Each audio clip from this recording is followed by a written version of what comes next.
Hey everybody, welcome back to another movie review. Hope you guys been enjoying the content channel as of late. Excuse me as I have to re-record this review once again because as I mentioned in the last video, my files for some reason became corrupted. So I have to reshoot these videos. So sorry if the review is coming out fairly late. Just, just things happened with the editor, so, my apologies. But here we are once again. Hopefully this review will go a little more smoothly this time around. So before we get into this review proper, I just wanted to be clear about some stuff. I just want to be open about things about my experience with this film. So a little bit of backstory. For this movie, I don't know why, but I had gotten I had gotten word from online that for some reason I was being told that this was a horror movie. There was an emphasis on horror for some reason. And upon watching the movie, that's not entirely the case. There's a few scenes where that may take place, but really it's... And if you know me about horror, I am not a fan of doing it in theaters. I'll watch it at home where I can basically regulate the volume and everything, but when I have to be subjected to it in theaters, not really my cup of tea. So, because it messes with my anxiety and stuff like that. So I decided to read a little bit beforehand, so I knew some stuff going in. I knew about, this isn't really spoilers. I'll try to keep it vague. I knew about the pig scene. I knew about Cyclops scene. And I think beyond that, and I knew about the one little jump scare thing that happens on the boat. So I knew a few things here and there, but in terms of a broad story, in terms of just everything that happens within the story, knowing characters about this and that, I didn't know a whole lot of. I think I knew one part of it as well towards the end, but otherwise, about 85 to 90% of this movie, I would say lean more even to 90% of this movie that I have not been privy to. Just so we're clear, knowing how fresh of an experience I had with this movie, it was, for the most part, very fresh. But I'm a bitch, what can I say? But that film that we're going to be discussing about, again, is, of course, The Odyssey, which was written and directed by Christopher Nolan, who you guys know for, of course, many of movies, some of which we'll mention here, including The Dark Knight, Inception, Interstellar, and most recently, of course, with Oppenheimer. So he's done plenty of work here and there. Also did Dunkirk as well, which I really enjoyed. And this is based off of a very famous poem written by Homer. And this has a all-star cast. This has Matt Damon, this has Tom Holland, Zendaya, Charlize Theron, Anne Hathaway, Robert Pattinson, John Leguizamo. Lots of faces are in this film. And as the story goes, we are following a character named Odysseus, who is played by Matt Damon. And he is the leader of a Pacific nation or Pacific island called Ithaca or something. I think that's what it's called. And he is called into war, specifically the Trojan Wars, and he has to leave behind his land and his family to go fight in the Trojan War. And he spends a couple years in the Trojan War, and eventually they win. And the movie, largely, is about his voyage home and about what he encounters along the way. He meets specific figures here and there, specifically that of gods, specifically that of monsters, and all of it relating to a eternal conflict that is happening within him about his own personal choices that he has made during the war, and about his personal choices about going to the war, and ultimately what he has left behind, and the voyage of going home to returning to what it is that he has left behind, and what he must do in order to gain it back. So with me and Nolan, we have a very specific, I'm just speaking film-wise, we have a very specific relationship. I would say it's a 50-50 in terms of how I feel about his films. I think that when I was growing up, I mean, he was one of my inspirations to actually start making shorts in the first place. Um, but as I've grown older and I've watched more movies and I've been more become more in tune with my own taste and flavors, Nolan for me has started to be a bit of a 50-50. I liked Oppenheimer enough. I wouldn't say I really enjoyed it a lot. And I wasn't a big fan of Tenet. I think Dunkirk is probably his best directed film, whereas Interstellar I would say is my personal favorite of the Nolan movies. So it's mostly that of, I would say leaning positively, but in the vein of why I like those movies. There's nuances to them, but largely it's hanging so on the positive side, but I do also see a lot of areas of improvement within his filmmaking. And when it comes to the Odyssey, a lot of what I admire about Nolan is still present, as much as things that I also don't as much love. Speaking on the things that I admire about Nolan, which are translated to this film, I think that visually it's still quite remarkable to look at. I think that there's a lot of, fascinating, imagery taking place in the movie, um, a lot of the landscapes, a lot of the practicality that's taking place here, because Nolan obviously loves to operate with practicality, keeping things on camera. So utilizing, a lot of the techniques that he uses here, specifically with that Cyclops scene, I thought that was pretty neat, among other things here and there with like other creatures and stuff that we meet along the way. Some of which has to be used for CG, has to use CGI just because of the parameters of the sequences themselves. But in large part, there is practicality to take place here, and it's really, really fascinating just to watch, in that perspective. And I feel that the performances as they are, that's the way I'm going to put it, the way they are, at there's the work being put forth, I think is commendable. I think Matt Damon's a fair lead. I don't think that he has ever really like grabbed me. I don't think he's ever been someone that I like look at intensely or really, profoundly. I think that he does a serviceable job for what he does. He's getting the point across, but I don't think he's really going for, I don't think he's really going for the fences on this. I just read that apparently he actually lost a lot of weight for this, about 20 pounds, to get in shape for the specific role. And, props where props are. But at least just to me, just talking just purely for work itself, what I'm seeing on screen, it's fine. It's nothing really to write home about. It's fine. And I'd say the same for everybody else with Tom Holland, Anne Hathaway. I'd say Robert Pattinson probably stuck out the most to me because I feel like he's the most in sync when it comes to what he is doing. Zendaya and everybody else, they all seem like they're doing okay.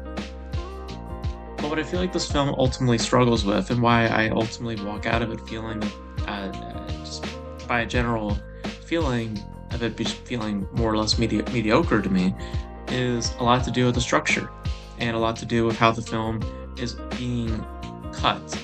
Because one of the biggest problems that saw with the Odyssey when watching it was there was a very odd choice in placement of narratives, because this film tackles two different stories at once. There's the father's side of the story with Odysseus, and then about his son and about everything that's happening at home when Odysseus is not around, and all the conflict happening there with him trying to keep some sort of order, and ultimately also trying to keep his mother from being swayed, and having to fall in line with all these other bad people and Robert Pattinson's crew, trying to keep things at bay until his father were to return, and Odysseus' story, as it is, just making that voyage home.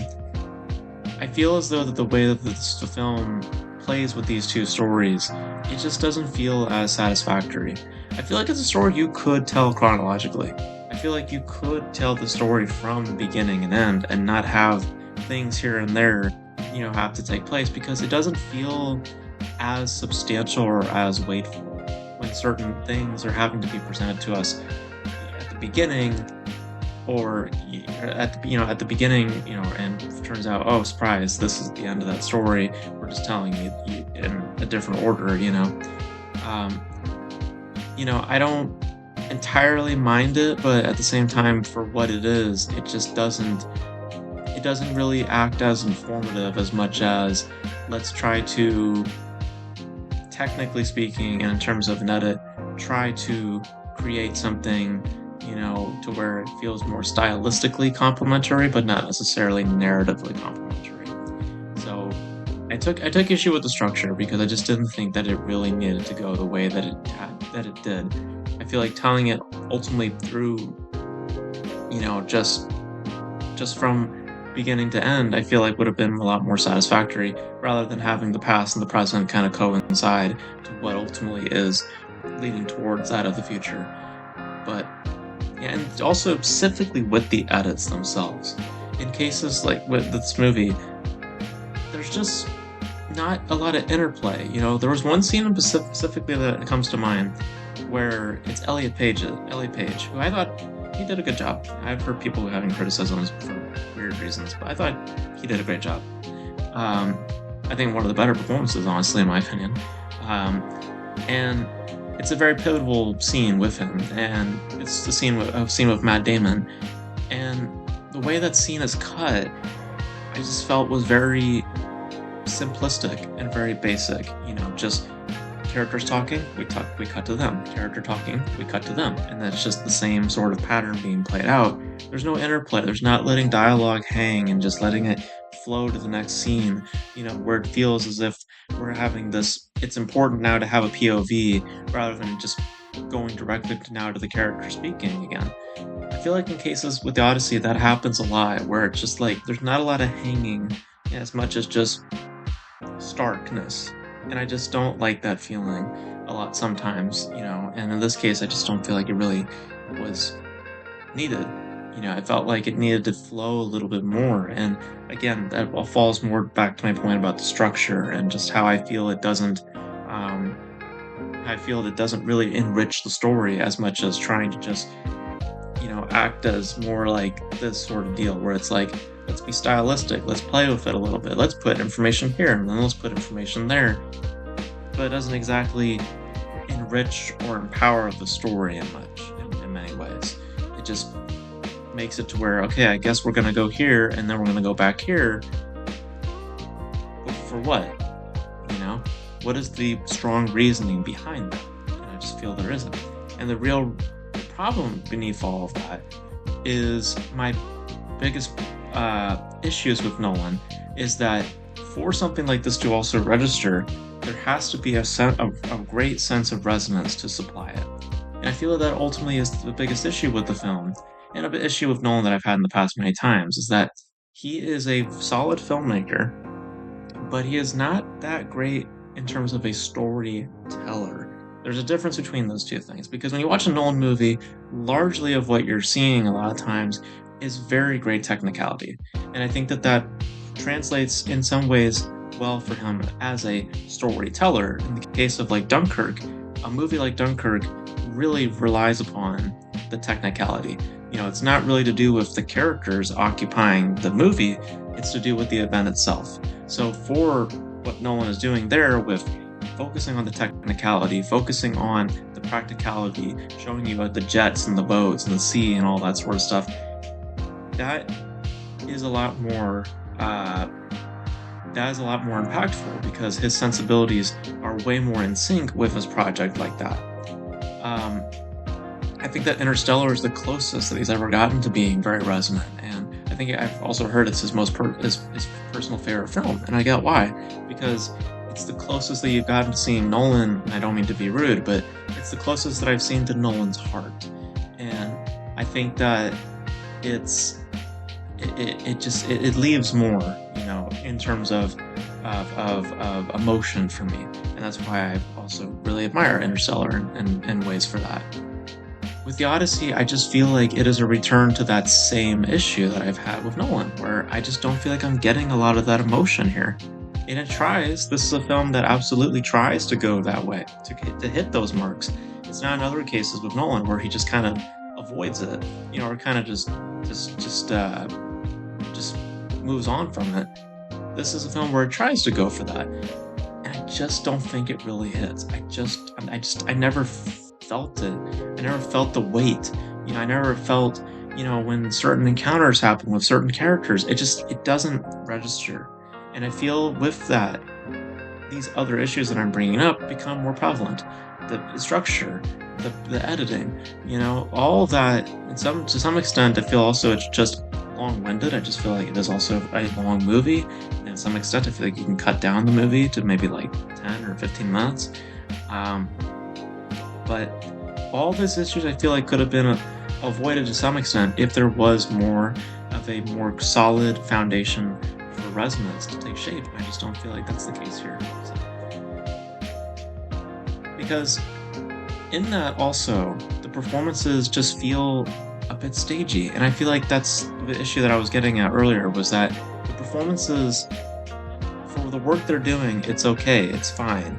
But in the context of the structure, in the context of what this cut is, I just feel as though that the ensemble itself doesn't feel as authentic. It feels a bit stagey. And I feel a lot of that also comes to what I was addressing with Nolan's lack of resonance when it comes to his filmmaking. These performances where they're trying to go big in their scenes just fall short because the filmmaker is not meeting at that level. So I mean, the framing is great. The cinematography is very nice. The overall landscapes are really nice. The sound is great. All that is really, really good. But Nolan is just missing the mark when it comes to connections, to further developments, for us to really be intrigued by these characters. I'm not really that intrigued. Odysseus is the closest, but that is all mainly to do with the glimmer of conflict. But I'm not getting the weight of that conflict. I'm not feeling the complexity of that character, which is, the burden of the consequences that he has to endure, and ultimately the lesson of the movie, in my opinion, which is, about the cycle of consequence, when the choices that are made and having to move forward in the face of inevitability within those choices anyway, within the consequence that is set in stone. Consequences are always going to happen. Somebody is going to get hurt. What matters most is how you take it on and how you move on, And I like that. I like that conceit. I just wish that I felt it more. So as it stands, I mean, it's fine. I mean, I think that technically speaking, it's really, really great.